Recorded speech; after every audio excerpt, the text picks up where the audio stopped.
Hello, dear colleagues. My name is Anuara Shagilbaev. I am a junior scientific associate in the Scientific Research Institute of Fisheries of Institute of Hydrobiology and Ecology. And I would like to speak about Atlas of otoliths of fish of the Caspian Sea, food objects of the Caspian seals. Otoliths, also called statoconium, is a calcium-carbonate structure in the saculae or uticle of the inner ear, specifically in the vestibular system of vertebrates. Taking into account the status of the Caspian Sea, we have to take into account the analysis of otoliths in the feces of fish. But previously, we do not have good indicators for otoliths.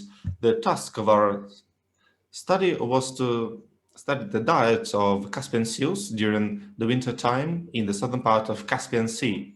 The idea was to find the atlas and form the atlas of otoliths, and based on this collection, create an atlas of fish otoliths as food objects of Caspian seals.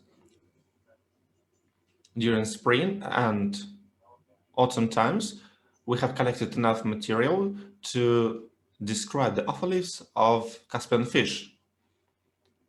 The rest of the samples we got from our colleagues from Tengiz Chevreau and Capet, and we thank them for this. On the map, we see the main sampling areas with orange rectangles near the Prorva area and Kenderly area. Here you can see the table for the species and different species of fish which we used for the otolith collection. We have these different species.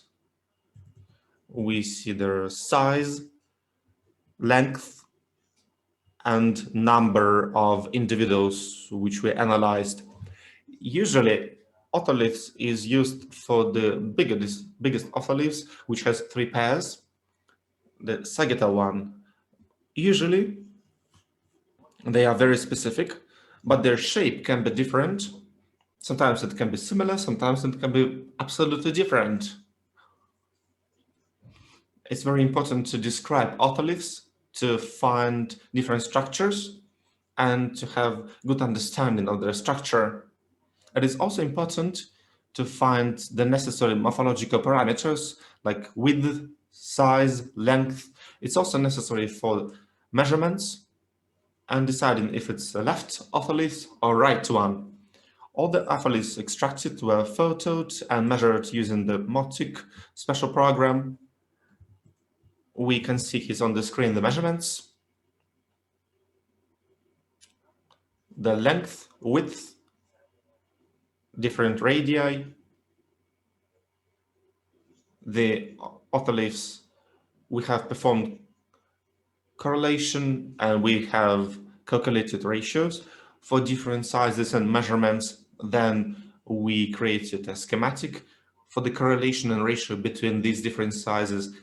And according to this schematic, we could learn about the length of a fish based on the size of an otolith found in fish feces. For example, if a fish is only 75 to 170 millimeters, when we speak about single mullet, for example, then the size will be found according to this table. The shape is very different for young otoliths, for, so to say, adult otoliths.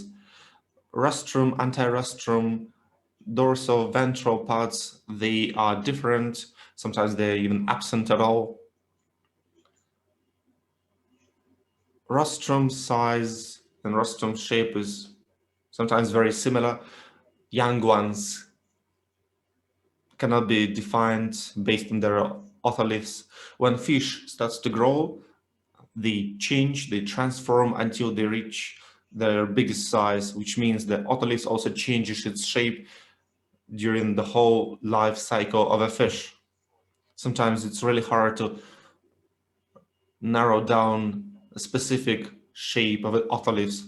When we analyzed seals, we have created a specific atlas for food objects of the seals. Right now it has 14 different species, which you can see here on the slide, like Dolginsky herring, Caspian sprat, ziggy, Caspian roach, bream, Caspian aterina, different types of goby like round, sand, big-head goby, and so on.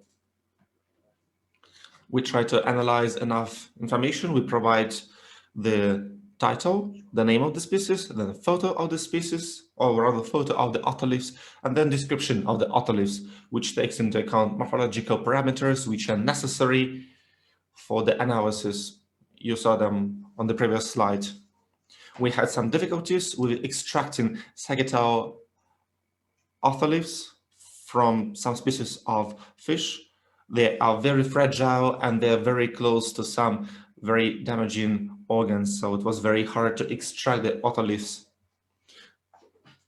Other fish had very big size for otoliths, especially they had a big ratio in terms of width and length, and that's why we used pairs of otoliths, Asteriscus and the other size, Asteriscus and Sagitta. We also found that different otoliths could be similar. They could be broken, they could be calcinated, which also makes it difficult to determine the specific type of otoliths for specific fish. As an example, we can see the comparison of Cicerinidae and Gobiidae, two types of different fish, otoliths. They have different shape, but if you place them correctly, like in this case on the photos, and when they're calcinated, when some parts are broken away, then they can be really confused. In this sense, they look really similar. To have this collection, we analyzed 14 different species, which are food objects of Caspian seals.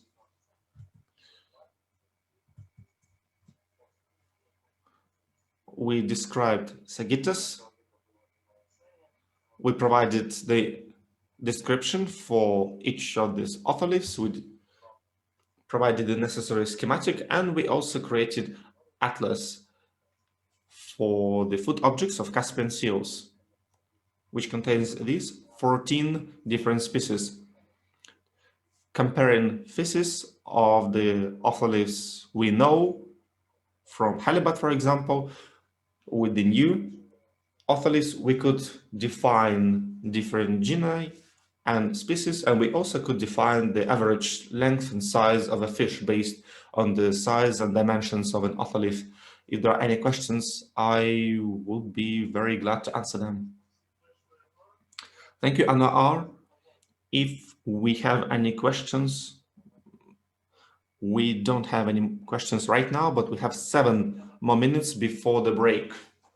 I have a question.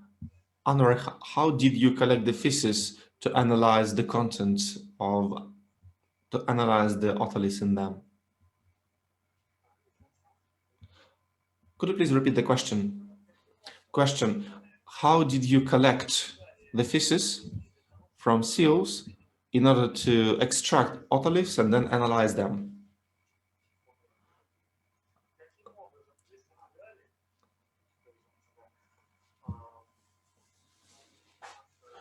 Answer, our institute has field studies, usually during the spring and summer times, or rather during spring and autumn times, to the hollow sites. We do not drive them, we just go there, we find feces on the hollow sites, usually they're dried out by that time, we collect them, and then in special laboratory conditions, we use all the necessary chemicals,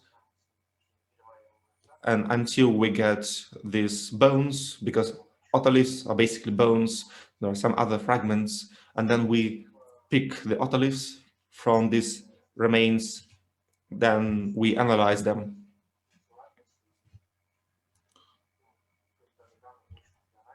We also use the bioanalysis, and then we define the respective genera and species.